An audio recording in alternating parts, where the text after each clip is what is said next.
সেবা আনলিমিটেডে আপনাদের সবাইকে স্বাগত জানাচ্ছি। ট্রেনে ভ্রমণের জন্য টিকিট কাটার পর কোনো কারণে যাত্রা বাতিল হলে সেই টিকিট কখন ফেরত দিয়ে কত টাকা ফেরত পাওয়া যায়, এই বিষয়টি আমাদের অনেকেরই অজানা। টিকিট কাটার কতদিন পর ক্রয়কৃত টিকিট বাতিল করলে বাংলাদেশ রেলওয়ে কত টাকা কেটে নিবে, আবার কত টাকা ফেরত দিবে, এক কথায় বাংলাদেশ রেলওয়ের রিফান্ড পলিসি নিয়েই আজকের ভিডিওতে আমাদের আলোচনা। তো চলুন দেরি না করে শুরু করে ফেলি।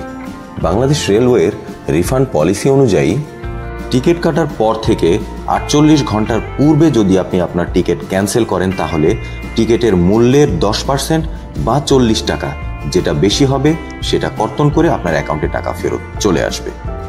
যাত্রার 48 ঘন্টার কম কিন্তু 24 ঘন্টার বেশি হলে টিকিট মূল্যের 25% বা 40 টাকা যেটা বেশি হবে সেটা কর্তনের পরে আপনার মোবাইলে টাকা ফেরত চলে আসবে।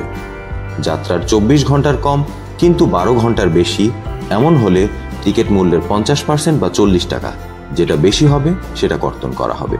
আবার যাত্রার 12 ঘন্টার কম কিন্তু 6 ঘন্টার বেশি এমন হলে টিকিট মূল্যের 75% বা 40 টাকা যেটা বেশি সেটা কর্তন করে রাখবে।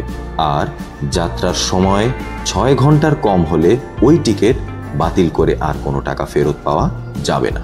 আর টিকিট কাটার সময় আপনি বিকাশ, নগদ, রকেট, ব্যাংক অ্যাকাউন্ট বা যে মাধ্যম হতে টাকা পেমেন্ট করবেন, টিকিট বাতিল করার পর বাংলাদেশ রেলওয়ের রিফান্ড পলিসি অনুযায়ী চার্জ কর্তনের পর বাকি টাকা আপনার সেই অ্যাকাউন্টেই ফেরত চলে আসবে।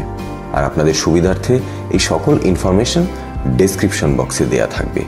আপনাদের মতামত বা জিজ্ঞাসা কমেন্ট করে জানালে ভবিষ্যতে আরও তথ্যবহুল নিত্য নতুন ভিডিও নিয়ে আপনাদের সামনে আসবো বলে আশা রাখি।